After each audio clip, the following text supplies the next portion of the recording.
بسم اللہ الرحمن الرحیم الصلاۃ والسلام علیک یا رسول اللہ وعلی آلک و اصحابک یا حبیب اللہ۔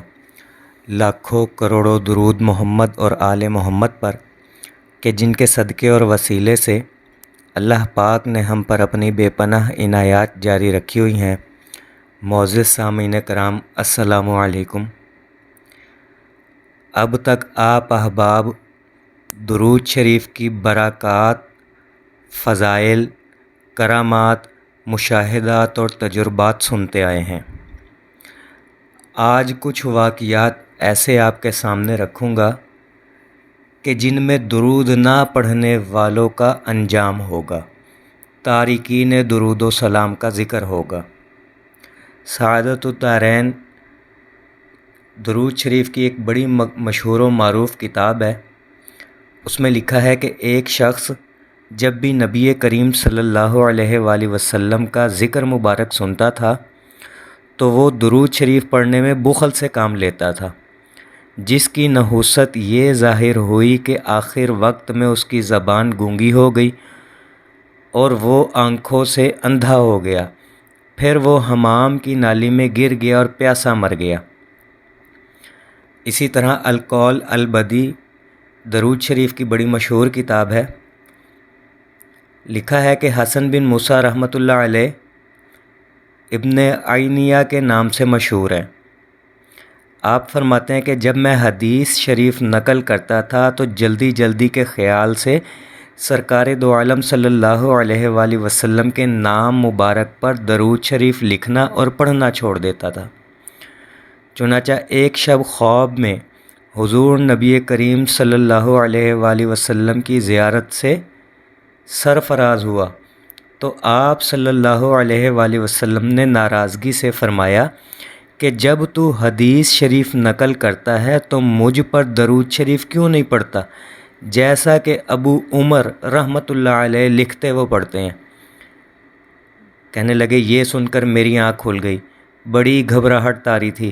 چنانچہ میں نے عہد کر لیا کہ اب جب بھی کوئی حدیث پاک لکھوں گا تو پورا درود شریف صلی اللہ علیہ وآلہ وسلم لکھا بھی کروں گا اور پڑھا بھی کروں گا۔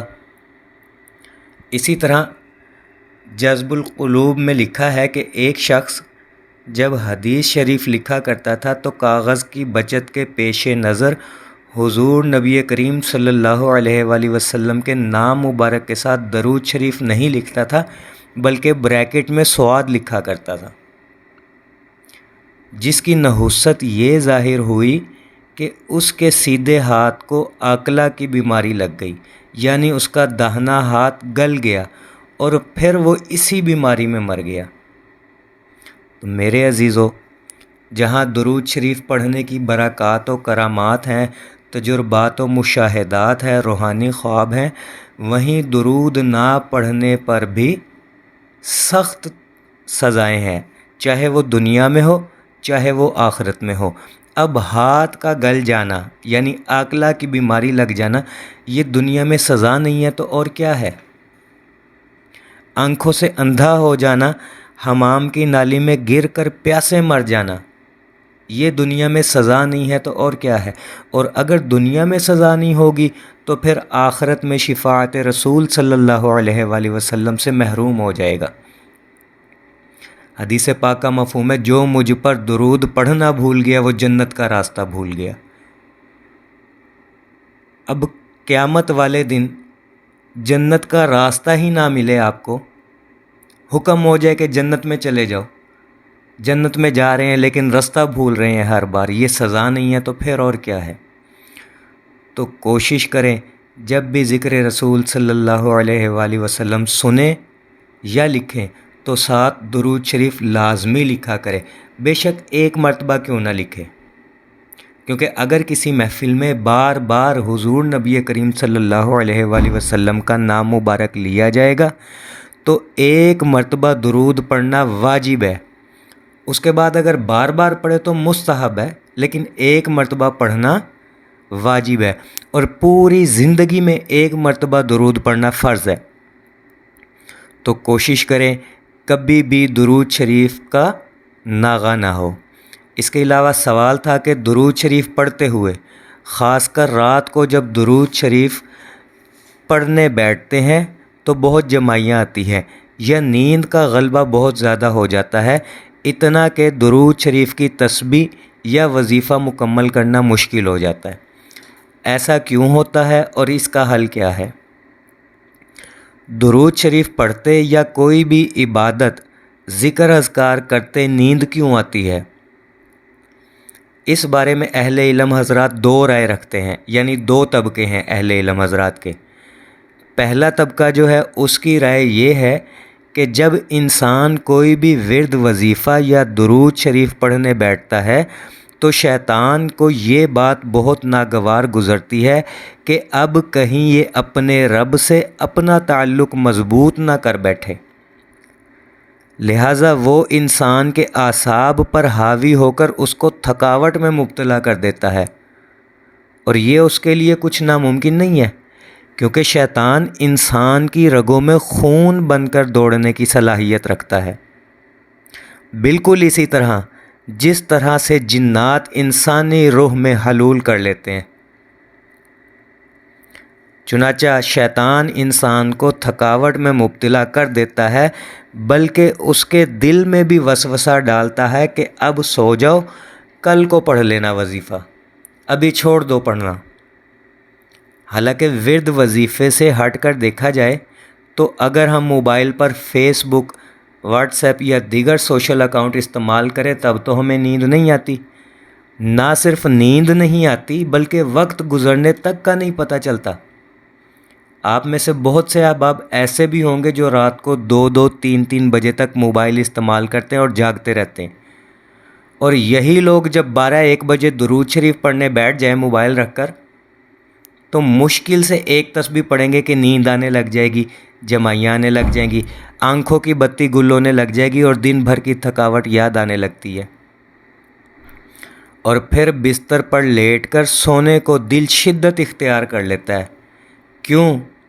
کیونکہ شیطان اعصاب پر سوار ہو کر تھکاوٹ میں مبتلا کرتا ہے، نیند غالب کر دیتا ہے اور دل میں وسوسہ ڈالتا ہے۔ اب یہ تو ہو گئی پہلے طبقے کی رائے۔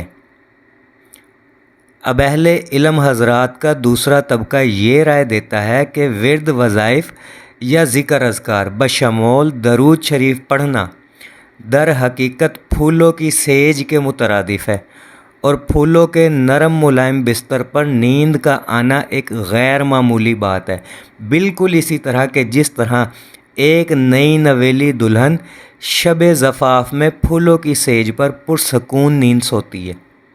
لہٰذا یہ کوئی معیوب عمل نہیں ہے، درود پڑھتے وقت یا کوئی اور تسبیح پڑھتے وقت نیند کا آنا کوئی بری بات نہیں ہے۔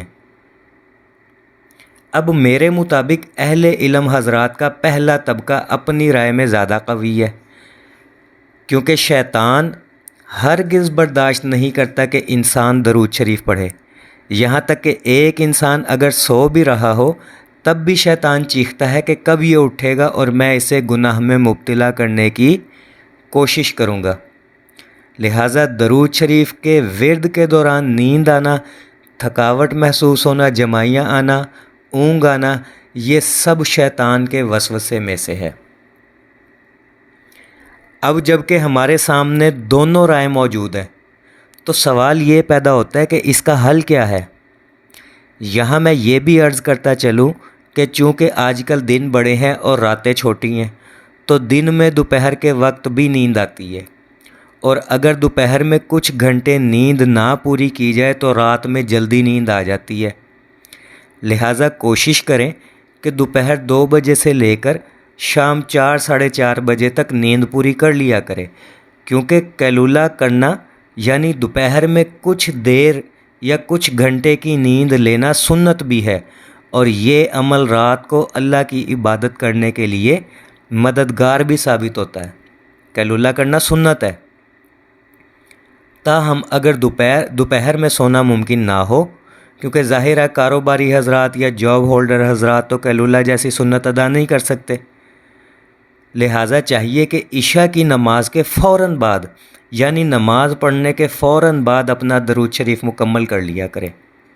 یا پھر ایسا کیا کریں کہ جب بیٹھ کر درود پڑھے تو جتنا ہو سکے بیٹھ کر پڑھ لیں، پھر جب نیند کا غلبہ ہونے لگے اور دل میں وسوسہ آنے لگ جائے کہ کل پڑھ لینا یا پڑھنا چھوڑ دو، تو ایسے میں جائے نماز سے اٹھ کر واک کرنے لگ جائیں اور ساتھ ساتھ درود شریف بھی پڑھ لیں۔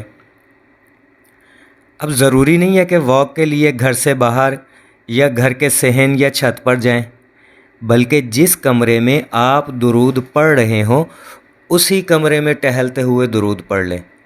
اس طرح واک بھی ہو جائے گی، نیند بھی ختم ہو جائے گی اور درود بھی مکمل ہو جائے گا۔ میں خود ایک عرصہ ایسے ہی کرتا رہا ہوں کہ جب نیند کا غلبہ زیادہ ہوتا تھا تو کمرے میں ٹہلتے ہوئے درود کی تسبیح پڑھ لیتا تھا، کیونکہ اس کے علاوہ اس مسئلے کا کوئی حل نہیں ہے۔